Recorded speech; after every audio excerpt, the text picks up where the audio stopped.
Hello, everyone, and welcome to The Well-Rounded Saxophonist, a podcast that aims to provide valuable information to young saxophonists and music students in a digestible amount of time. I'm Owen Robinson, and today I will be interviewing Seth Ebersol, the baritone saxophonist for the Airmen of Note. Thank you so much for being on the show today, Seth. My pleasure. Obviously, we crossed paths in East Lansing, getting to be a little bit of a while ago. I know you went to Temple and Michigan State, but yeah, just tell us a bit about yourself and your schooling and career. Yeah, as you said, you and I met very briefly when I was in another life working as a saxophone technician at Meridian Winds. It's kind of during the early stages of the COVID pandemic, and all my gigs evaporated, and all my teaching job kind of evaporated. So the owner of the shop at the time, Eric Satterley, invited me to come work, and it's a good learning experience. But I'm not much of a handy person.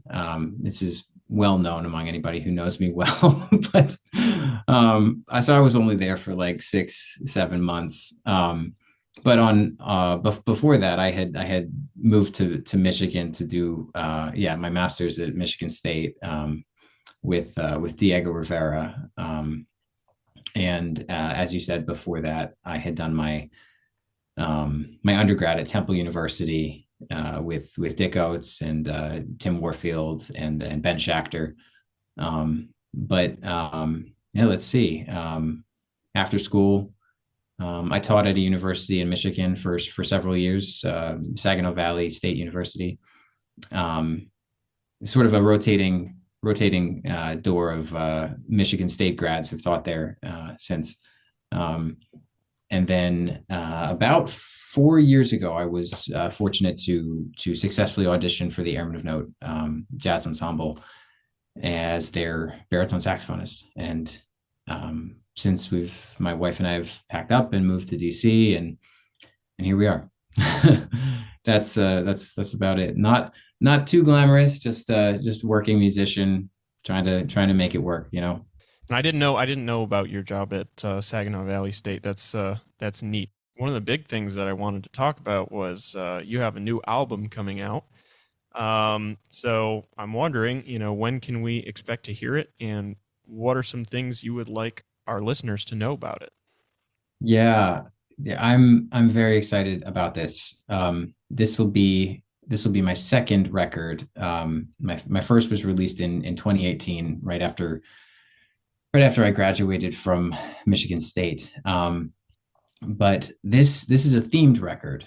I'll get to the long story in a little bit. But the record is inspired by the poetry of Emily Dickinson. And so I wrote a suite of original music, 7 tunes, inspired by 6 poems, and then a kind of like a catch-all. Here's my vibe for the whole thing. And it'll be, let's see, the title track will be coming out on December 9th. December 10th. That is Emily Dickinson's birthday. And the full record should be available on all streaming platforms in early January. But this is really, it's really exciting for me because I'd always heard people talk about collaborative projects in music, and you yourself, having a degree in classical saxophone, you guys do that all the time. You work with, probably some has to do with the limited amount of repertoire, so expanding for other ensembles and that sort of thing. But, for me, I wasn't sure what to do. I was like, oh, how do I collaborate with somebody? How do I do a project with somebody? And I was like, well, I could collaborate with a dead poet, And so I had been getting into poetry several years before that. Anyway, my wife is a fine artist, and as a musician, we had kind of found poetry as a kind of a halfway point between our two disciplines. You know, something that we were both coming to as novices, rather than as relative experts, to, you know, so that way we could share on a deeper level our thoughts about art, our thoughts about what we were reading, and the poems that way.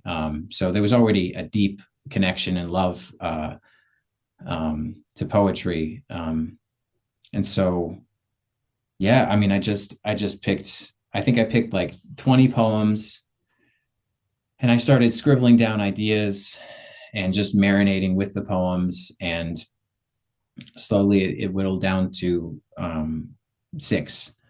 And, you know, it's really cool because like the way it turned out as a process, because any artist will tell you, like, how do you do what you do, right? And they're like, well, it's all about process. It's all about how the journey to get there, right? And you know, in writing these compositions, that was kind of what it was for me. You know, there wasn't any particular goal beyond to write a song, and not necessarily like a tune, right? I wasn't setting out to write like really, you know, I'm going to write something super hip here. I'm going to write something that sounds like, oh man, this cat can really play. Nothing, you know, nothing super clever, nothing super, no, just how do I interpret these poems to sound like a song? You know what I mean? So some of the melodies are actually quite simple. More than a couple of them are almost entirely diatonic melodies. And it was just, imagine I'm writing a letter to Emily Dickinson, you know, and I'm writing that letter through, you know, handwritten letter through just melodic lines, you know. And so there's all different moods, you know. There's some of her more popular poems are represented, and then maybe one or two that are slightly less well known. And the thing, this was a fun challenge for myself, because, you know, anytime you are interpreting somebody else's work, even if it's just a tune, you're always like a little bit afraid of, what if I get it wrong, right? What if I got the wrong thing from this piece of music? What if I got the wrong thing from this poem? And this was a wonderful exercise, because I allowed myself to be okay with it. You know, I was like, there's one in particular. There's her very famous poem, "Hope is the Thing with Feathers."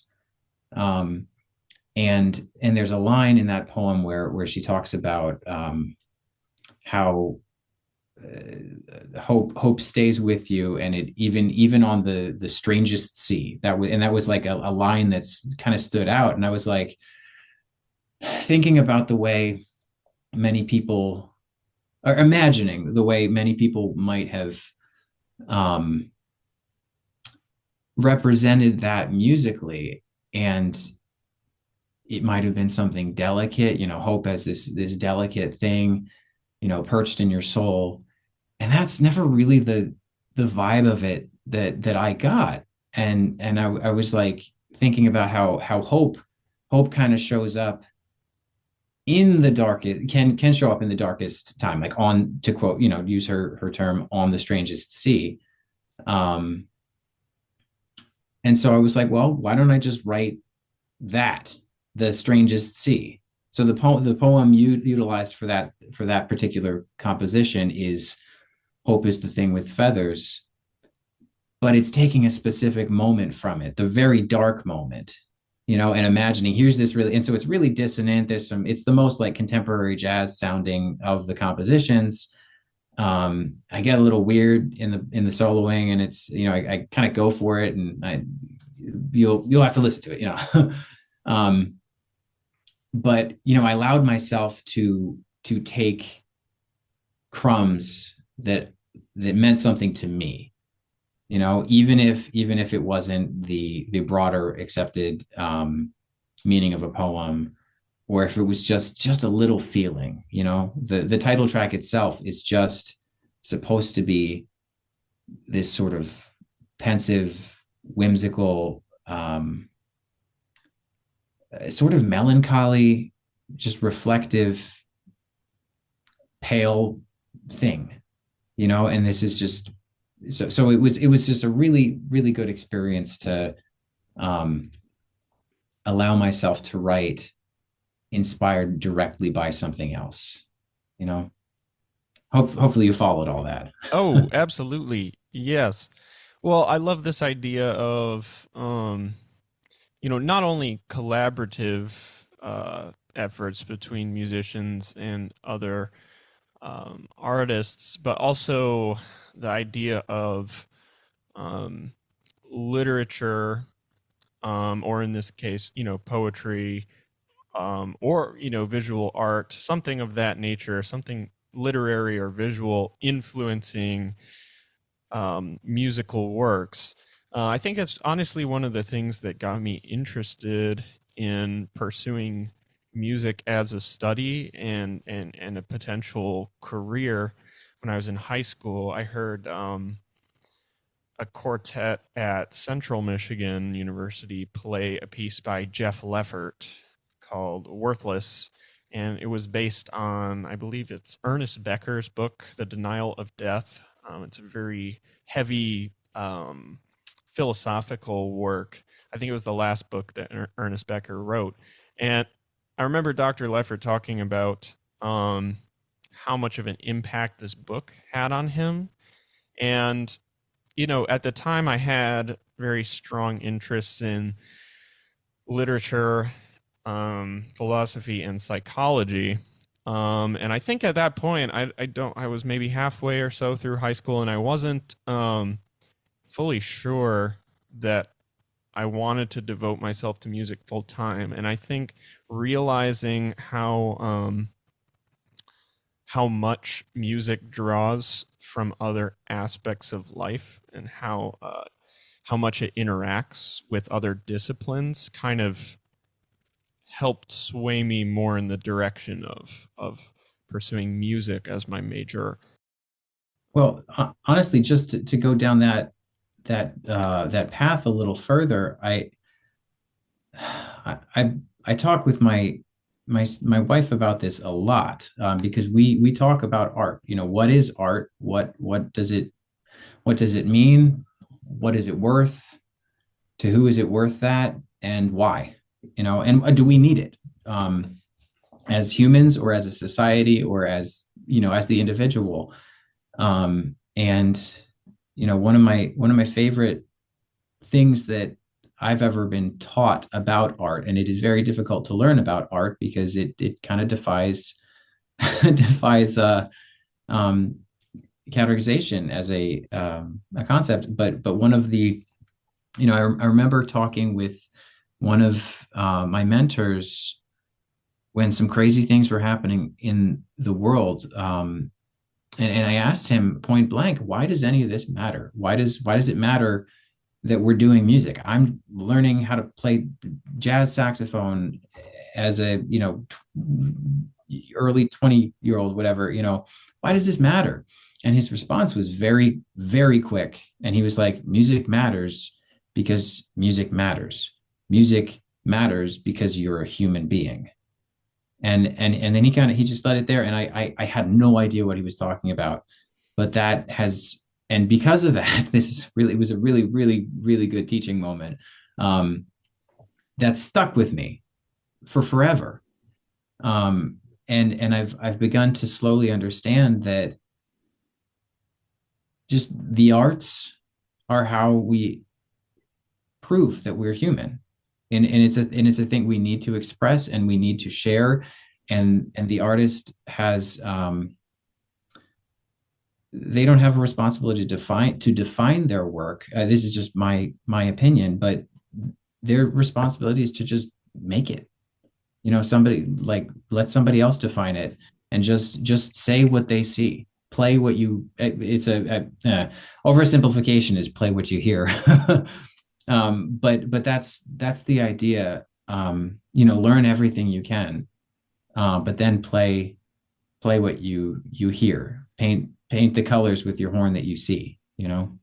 Yeah, absolutely. This is great stuff that I've talked about in several contexts with other people, and also read quite a bit about. And you hear these things in popular culture too. But I know, when I was talking with Bob Reynolds, he talked about how, well, we both were kind of talking about like just self-doubt in the creative process, Mhm. and how sometimes your first idea may actually be your best idea, and then you just mess it up because you think you need to improve upon it. And he's like, sometimes the thing that I heard in my head or sang to myself randomly actually was probably the thing that I should have gone with. And I also like what you brought up about how art is perceived, and this um, often intense need to define ourselves as artists rather Mhm. than just simply create and let the art be defined. I think that's been really talked about a lot. I mean, for by many different people over, I mean, really centuries, if not longer. My one of my favorite music history quotes is from E.T.A. Hoffman, and I am probably paraphrasing a bit, but he said the sole subject of music is the infinite. And I'm like, yeah, he's kind of right, because especially if instrumental music, you can have some sort of intention behind it, but there is very limited control over whether somebody else receives your intended message or feeling, um, That's and yeah, I think that's very just an interesting idea. I think of course, there are some universal aspects of music that evoke feelings. I mean, major generally having some kind of positive or happy connotation, or Lydian sounds having almost a lifting or hopeful, and minor sounds having some kind of a, but beyond possible. that, it's possible, but Possible. I'm not sure. I'm not going to comment. Yeah. that's fair. I think maybe there are some, some aspects maybe that are somewhat universal, but um beyond that, it's like, it is what it is. I think it was Kurt Cobain kind of talked a lot about this, at least with his lyricism. Mhm. Um People, I mean, Nirvana was so popular in the 90s that everybody was trying to figure out what these cryptic lyrics meant. Like, what do you mean by this? I think I know what he means by this. And he actually would get publicly really mad. Like, no, you don't need to know. You don't need to know. It is like, it is what it is. It means what you want it to mean. Yeah. Yeah. There's that's I guess that's kind of what I'm talking about, where the that was a wonderful discovery for me. I mean, to be honest, there's elements of this record that are more in line with like maybe musical theater, or maybe classical music, or easy listening music, and it's just fine. I am myself. If you were gonna categorize me in block A, B, or C, I'm a straight ahead jazz saxophonist. Great, there we go. But there are elements, that's the lens through which most of the record is performed, and the musicians on the record are by and large fit that description as well. But then we just played, and we just played what I wrote, and there it is. And whether it's good, bad, or something in between, which is the most likely, that's that's there we go. We did an art, and it doesn't have to be. See, that's there it is. There it is. That's one of the things I've found about engaging in art. It's not profound because you said it was. It's profound because it's human. It's profound because it exists. It was something that I I really tried to talk about a lot with my students when I was teaching in Saginaw. They'd always try to play something super deep, and I was like, no, no, no, no, no, just play the music. The music is already deep. It's already deep. Just play it. It'll become deep when you play it, when you add the human element to it. You know, but yeah, Yeah, man. I think I had a jazz history teacher. I think it was Ken Prouty at Michigan State when I took his class. He used Coleman Hawkins as an example of like, Coleman Hawkins wasn't walking around telling people like, I am a transitional saxophonist, I mark the transition between the swing and bebop era. Like nobody would ever say that because we put those labels on it, decades after the fact. Um, I don't think he was really worried about any of that. My Yeah. yeah, my professor Dave Detweiler, because I've had a lot of uh, just strange, mental, what would you say, just reservations about like, what am I as a saxophonist? Am I a classical saxophonist who likes jazz, but now I'm trying to, actually get decently, get Yeah. to be a decent jazz musician and kind of focusing on that full time right now. And he kind of stopped me and he's like, you know, I think you're trying to like label yourself now and like eventually you're going to have a label, like whether you like it or not. Like Yeah, yeah. somebody's gonna label you as, I don't know, a classical saxophone teacher at wherever. You're going to get hired for that job. I mean, the majority of what I do these days is play baritone saxophone in a big band. And that's there we go. But as we were talking about beforehand, if you play saxophone, chances are you're still going to play gigs on tenor. Guess what? I still play gigs on tenor all the time. The majority of my gigs are on Bari, but and I prefer that because you know, um, that's become my what I'm hearing in my head, right? That's the voice that I'm hearing, but somebody else's job. There's a to bring it back to poetry for a second. There's a famous poem by Walt Whitman called "Poets to Come." Do you know this one? I don't know this one. He in the poem, again paraphrasing, there's something along the lines of I myself utter but one or two indicative words, and turning my back, I something like he saunters on and he expects it's not for him to define his work, it's for somebody else. Expect them, and it's a really beautiful, you do the work, you go on to the next job. It's Right. yeah. Yeah. Not that I'm not implying that art needs to be, transactional like that, but you're what a gift as somebody who is a musician to be able to be doing the work. You get to play saxophone. That's a hell of a gift.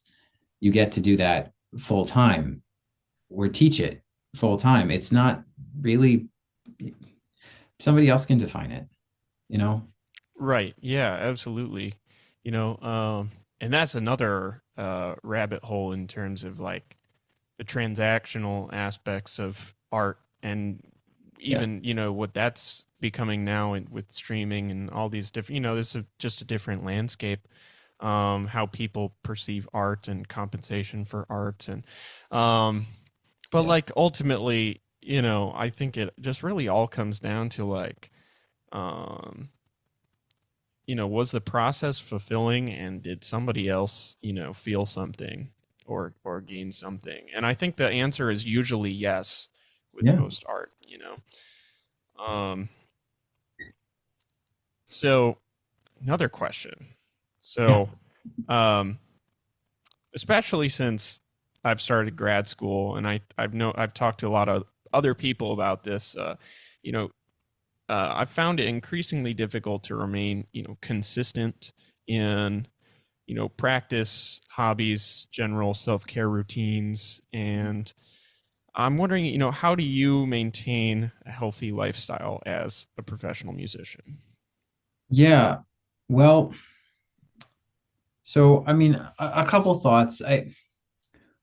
One thing is that the more fully involved in music you are as a profession, the more vital it is for you to have a way to step away from it. If your life is entire, I mean this with um, absolute respect to all musicians. I just know that for myself, like we were talking about with identity as a saxophonist or as an artist, if that's all there is, that's not for me. That would not be healthy. So some of the priorities I've built up for myself are based in allowing me to continue as a saxophonist, as a that technician, as a hopefully an artist in whatever capacity I can, for as long as possible.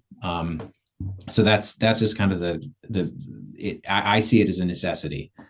But I mean, a couple simple things that I've come to discover. Each day I have kind of three macro goals as far as what I need to accomplish myself. I would like to spend some time shedding, and we can go into that bubble. It's like three different bubbles, right? We'll go into the shedding bubble in a moment, but have I practiced today, right? Did I get my admin work done today? And that could be working on getting this record produced, right? More than likely it's something for my duties with the Air Force Band, right? Which some days it's a lot of work. And then have I exercised today? And there's little bubbles within there with the admin work. Is today the day that I'm going to sit at my computer all day and do this? Or can I do an hour, 2 hours of work and do another hour or so tomorrow? It's because consistency, as we all know, is really the key to staying on top of what you need to accomplish, right? Same thing with exercise. I've always enjoyed exercising, but recently I've learned that your body doesn't work the same way when you're on the plus side of 30. And so there's been a lot of learning. Like I've always heard people say, listen to your body and respect your body and do what listen. And I'm finally learning what that means. So I'm knock on wood. I haven't been injured yet. So but I found, that a really helpful release for me from work was distance running, and it's particularly close to the end of the day. At 4 or 5 in the afternoon, and then I quickly found that I could not distance run every single day. That's not you're gonna hurt yourself. And so I found yoga as a good partner for that. There was also yoga was very important when I made the switch, kind of the full-time switch to baritone, because the instrument's just so big. If you're playing a modern manufactured low A baritone, it's so heavy, man. You gotta, it's crazy. So, I found that those two things as running is such a great way to just get out all the jitters, all the extra energy, just a slow burn, right? And then yoga was just such a great way to learn to listen to what my body's saying, to learn to strengthen small muscles, to learn to work on silence, because music is just noise, and work, and fast thoughts, fast responses, and everything with that is just it's just been so helpful for clearing my mind, you know. And I like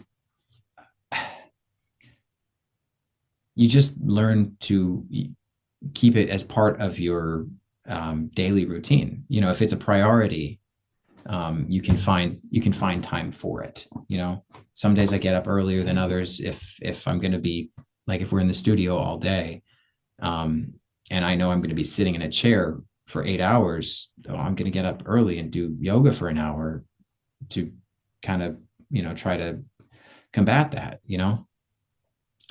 Um, that's yeah. I mean, it's so those three bubbles. There's the admin work, exercise, and then practicing. um I guess the practicing kind of ties into another question you had about doubles, but I try to prioritize what I believe I need to work on, right? um I have a little sticky note around here. There it is. I have a sticky note on my desk in case I forget what I need to be practicing. And it's one, two, three, four, five. It's five different categories. There's sound or tone, however you want to define it. Technique or chops. That could be, a transcription. That could be something from an etude book, right? Repertoire. That's just learning tunes, right? Doubles, right? And improvising. One of the things that I'm pretty dedicated to is trying to improvise almost every day, like practice improvising, because it's remarkably difficult to effectively practice. You can't practice creating, you just do it, right? So some of it's as simple as here's 3 or 4 different games. Here's a game with a metronome. Here's a game with a 12 keys thing. Here's me practicing doubles and improvising at the same time. There we go. There's 2 things knocked out, right? Here's me doing technique on bass clarinet today. I'm going to learn, a particular etude on bass clarinet. And that way I can kind of keep a revolving, there's 15 different ways of getting through those 5 things, and not everything every single day. But that would be the aim. So as I'm going through this, it seems like everything has so many different things within each bubble. But if I frame them in my head as, nope, did you practice today? Was it decent practice? Yes. Did you do your work today? You didn't have to do everything, but did you do work? Did you do your admin work today? Yes. I know your inbox isn't down to 0, but it's you did work for today. And did you exercise? Yes, you might not have run a half marathon, but you did get out there and take care of yourself. Keeping it just those 3 bubbles for me makes it so that at the end of the day, if there's one that's lacking, there we go. I'm just going to do that. Or if I've gotten them all done, I can relax and spend some time, just on the couch with my spouse, or go for a walk, or cook dinner, do something that is just really going to release from the work mindset. You know what I mean? Oh yeah, absolutely. I definitely know. Yeah, I think you know, being in music school, this will be my 6th year in music school. It's I've found that especially towards the end of the week, it's kind of like I gotta get out there and do something that is not related to this, that isn't being inside looking at a brick wall. Um, It's tough, man. and it's like absolutely, like I love Michigan State, I love Florida State. Being in music school is a great thing, and it's fun to be around people, but you know I think it's been important for me to recognize that the whole experience can also just be a lot. you know There's Sure. so much going on.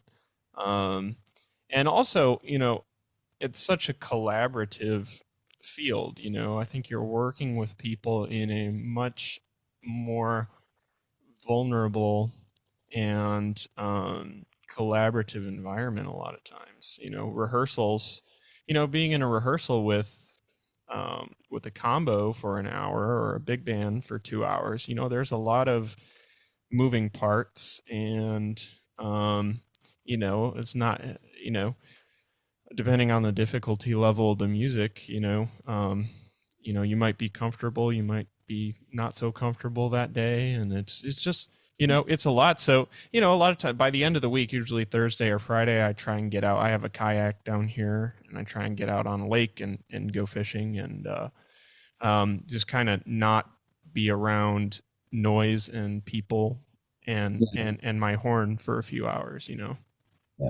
That's the thing, man. It's as I there's no straightforward answer, but it's you find more energy to do your work efficiently. You're practicing your ensembles, your gigs, prepping for those gigs, all that. You're teaching, um, if you are taking care of yourself, and you're going to be a better teacher and you're going to be a better player because of it. I mean, when you add diet on top of that, you're gonna feel good, um, and that then it becomes then you start to see why it's necessary to just take care of yourself. You know, it's Yeah. find time to do it, and it doesn't, like I said, it doesn't have to be. You don't have to run 20 miles a week, but you do have to give your body the chance to rest and the opportunity to become strong, you know? Yeah, no, agreed. Agreed. And I think, who did I talk about this most recently with? I think a lot of times I'll ask some version of this question. I know Bob Reynolds, he said sleep was his most important thing. It's real, Uh, real important.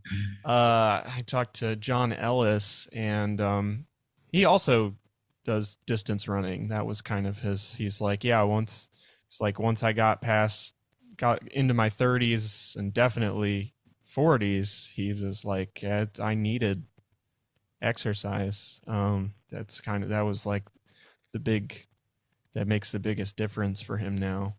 And I've talked to a lot of people with some version of that. But again, um, I think a lot of people go through this. I think I'm definitely guilty of this, where it's like I think I enjoy exercising, but I just don't make enough time for it because, it's another thing.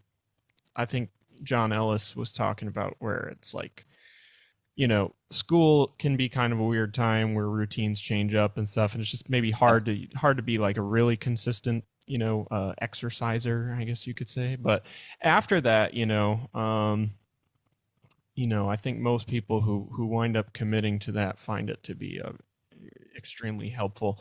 And like you said too, I'm glad you kind of touched on. It doesn't have to be this super extensive, rigorous, specific. You don't have to do CrossFit or Ironman triathlons. You could just run 3 times a week, or Yeah, run 3 times a week and stretch 2 days a week, or right. do yoga or Tai Chi or whatever, uh, There's twice or nothing. 3 times a week, whatever it is. You don't have to be CrossFit 5 days a week.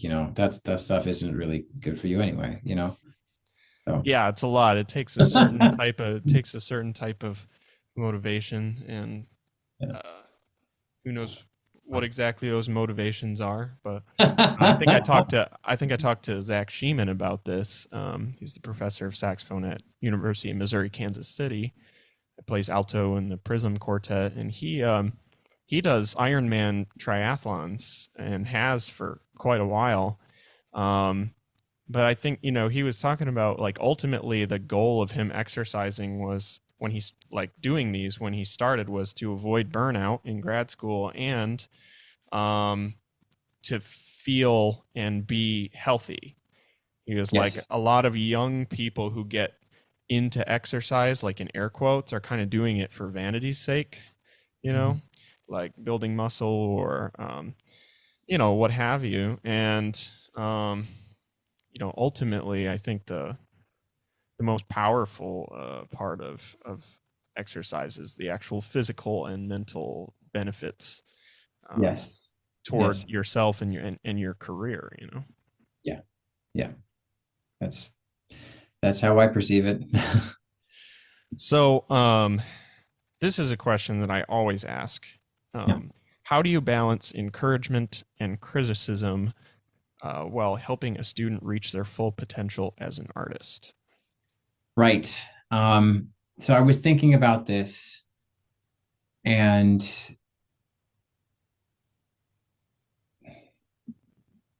I'd like to frame it kind of. So okay, let me start by saying, I mean, I'm not in school, and at the moment I'm not teaching that many students at the moment. So I'm in a sort of a privileged academic situation. I'm free from an academic environment at the moment. Um, it's vitally important to listen to what your teachers are saying. If you're paying to be in a music school situation, it's important for you to do the curriculum of your professor, right? That's just generally a good thing to do, right? Um, Not least of the reason is because you're paying to be there, right? You're paying a lot to be there, but I think potential is a sneaky word, because potential, in whose definition of the word potential are we talking about, See, right? that's a very good question, and I actually don't know if I've had that reply yet. I love questions that get answered with questions. Um, I think I mean it more as a philosophical, not necessarily my teacher thinks that I could be as good as name somebody else, or I think I could be good enough to fill in the blank, right? I think more of just based on one's work ethic and career goals, what are some places maybe they could get to? Right, right, right. Are they? Is this is right? That makes sense. I just I feel it's important to, not for you directly, not for the question itself, but the idea of potential within a music school environment can be a sticky one. You know what I mean?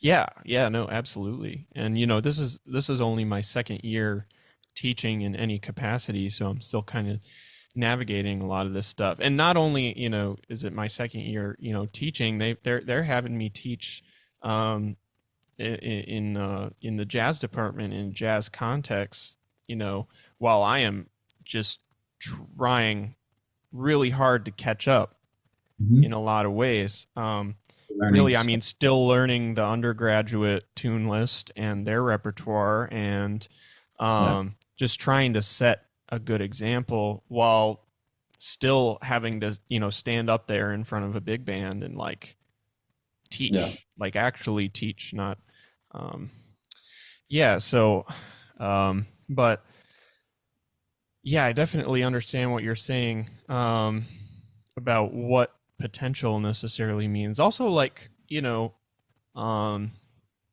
I think sometimes I just like to consider too, like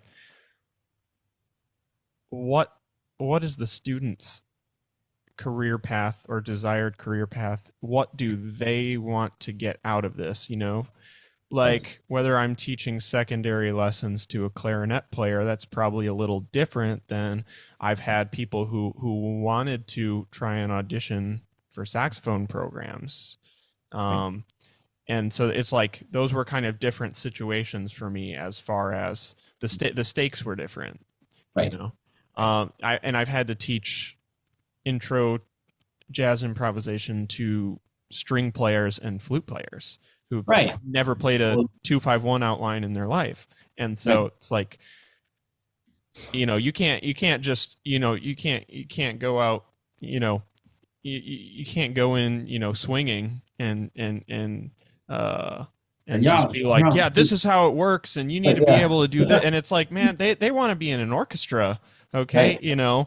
Like I can't turn them into violin Charlie Parker in a semester, you know? Never showed you probably. No, I think to answer I think the idea of your question, what is vitally important is to keep a student, regardless of the level, to help them, regardless of the level, the instrument, the musical context, um, to keep them excited about what they're learning. I have a story comes to mind from undergrad actually, where I I was super into Hank Mobley when I was in undergrad, first couple years in particular. Um, I transcribed so much Hank Mobley that I I could feel the way his sound felt on like my eardrums. Like it was the strangest. I'm not exactly sure how to describe this phenomena, and I could almost I almost had a shorthand for writing out his solos. Like I'd hear his thing once and I'd be, oh yeah, it's that one. It's that one. It's that altered dominant line, or it's this diminished thing, or it's this thing. I know what he's like, I just knew he was playing, right? Because I was so into it. And I had peers that were getting into some really hip stuff, or what I thought was really hip stuff. I can't remember what it was, but it just seemed like, so and so is just they're transcribing so and so, and they're doing this, and they did this thing in 11, and they, this thing didn't even have any 2/5s. I need 2/5s to survive, and I went to one of my mentors, and I asked, like, hey, I've been doing Hank Mobley for almost 2 years. I feel like I should be moving to something else. And his response was, are are you still enjoying learning the Hank Mobley stuff? And I was like, oh yeah, I still love it. He's my favorite saxophonist. And he was like, are you still learning from it? And I was like, yeah, every time I do a solo, I learn something new. He's like, don't stop. You'll know when to stop. You'll know when it's time to change directions. And that kind of grounded me to this idea that it's almost like you're making the connections so that you know how to teach yourself, how to move forward. And it's more nuanced than just learning what you're interested in, right? Because that could be, there's ways that could not go well, right? If you're just, what if you really just want to be playing a different instrument, maybe that would be a good line to follow. But what I mean by this is find inspiration, right? Find a muse musically, something to follow, something that you are really, just every time you hear it, you're enraptured by it. I remember 4 years ago when I switched to baritone. Like I had played for a long time. It had been a solid double of mine, but then I switched full time. Now I play baritone saxophone. And the first thing that happened in my head was, oh crap, how many reference points do I have for the sound and functionality of a baritone saxophone? And I was like, oh crap, maybe two, maybe three. And I was like, you have dozens for tenor. You have so many. And I was like, okay, fine, it's fine.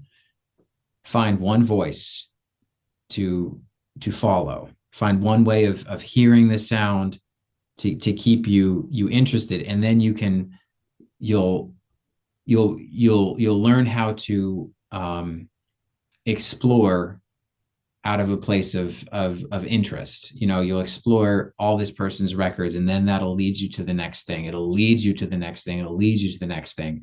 For me, the Bari player in question, because it was all about sound, was Leo Parker.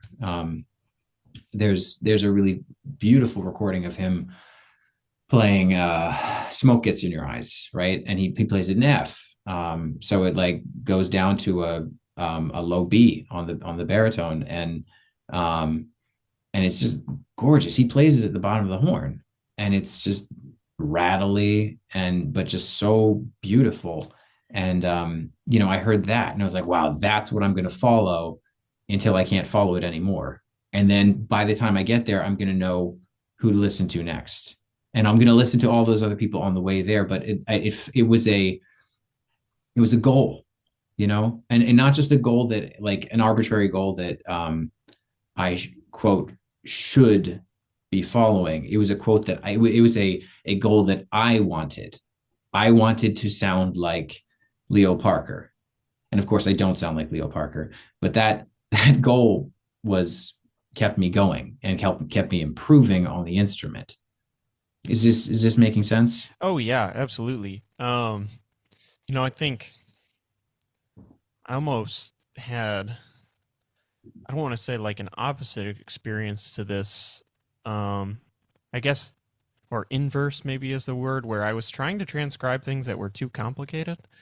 You All know, the time, man. Yep. Yeah. yeah, where I mean, I idolized like Chris Potter and Michael Brecker, and I still do. Coming out of high school, um,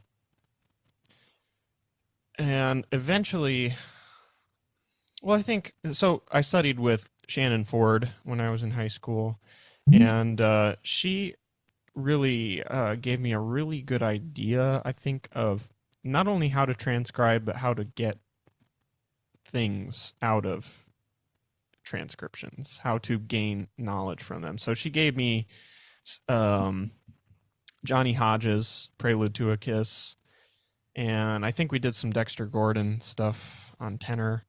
And then I kind of stuck with like when I was an undergrad at Michigan State and I had very limited time to like actually sit down and effectively practice and improve my jazz skill set. I think that I was transcribing Dexter Gordon and I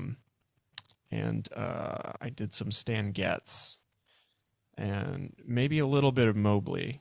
I know when I was working with Sam Corey my sophomore year, he's like, "You like Dexter Gordon, right?" I was like, "Yeah." He's like, "Well, then we'll do that right now."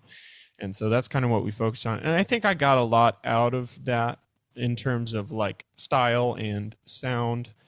I think he's got a very just like middle of the road in terms of brightness, darkness, like tenor sound. He's just got a lot of great qualities that you would want in a tenor saxophone sound. And so I think I got a good concept of my jazz sound through his music, but I think I also wasn't looking for the right things yet. And I think once I started transcribing Mobley was when it kind of started to hit me harmonically what the intention of players of that era were. Whereas like Dexter Gordon, I'm like, what, this is the hard thing about like teaching classical musicians or beginner musicians jazz music is it's like you can tell them what to look for, but they still maybe can't quite conceptualize like, Right. I get it. A 2-5-1 is I get it. It's a minor and then a dominant and then the home key major 7. I yes, but like why? Why? But Yeah, why? you're not And hearing. You're not hearing. That's yeah, why it is so very, very crucial.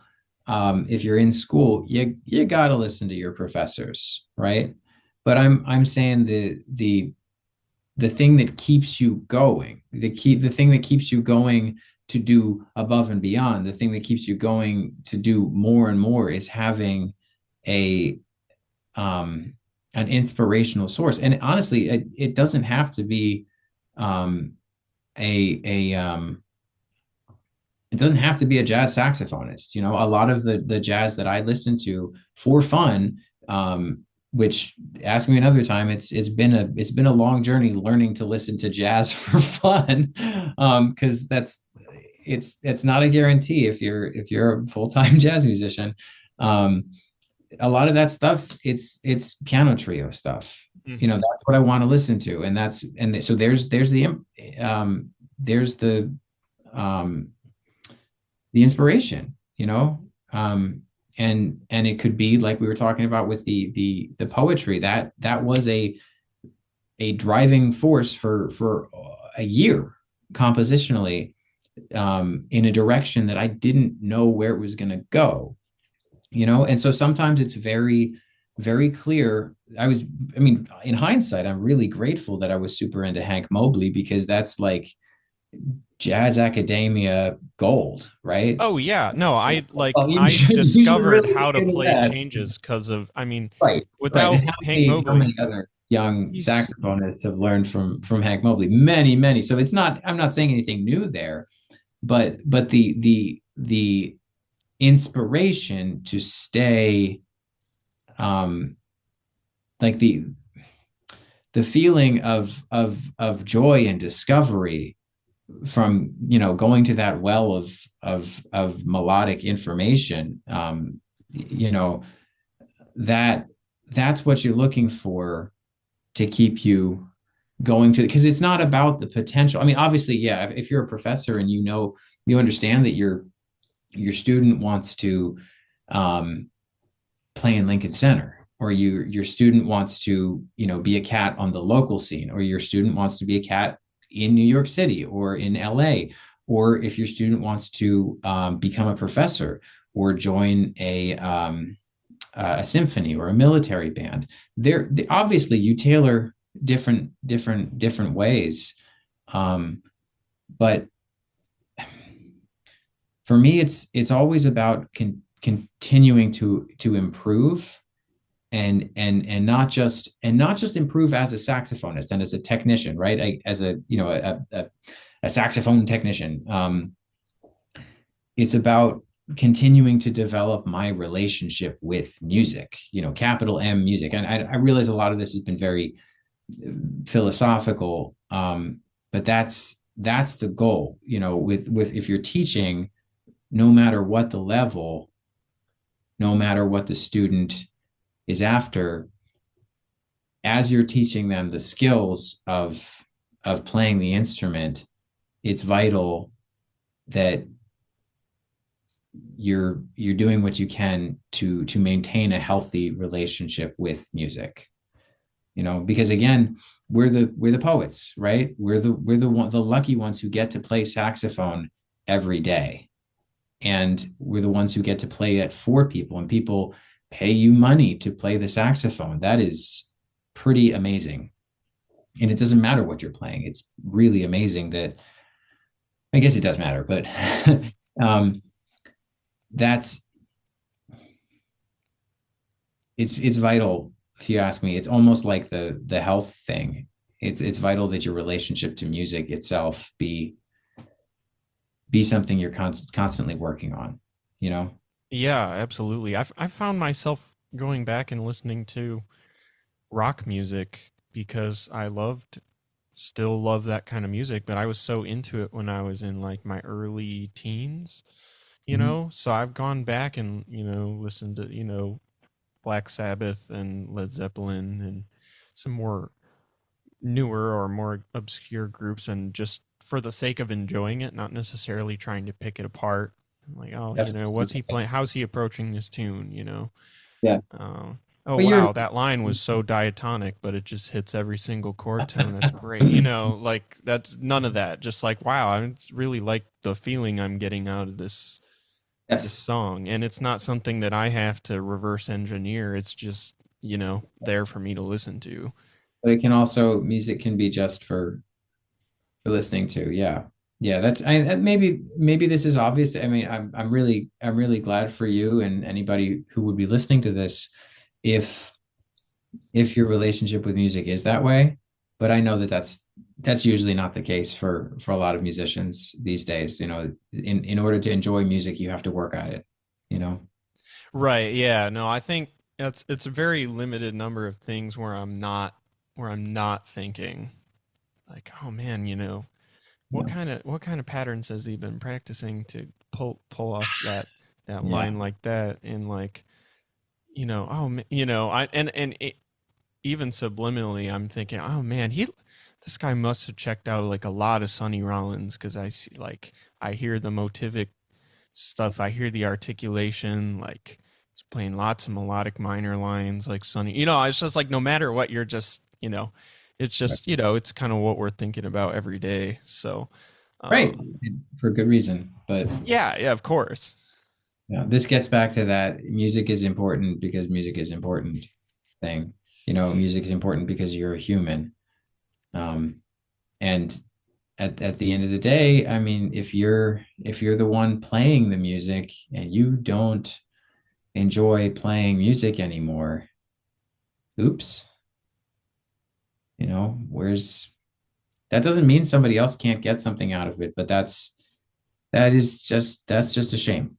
At that point, that's a shame because music is really big and music is really profound. Thank you for listening. This concludes episode 23 of The Well-Rounded Saxophonist, featuring special guest Seth Epperson.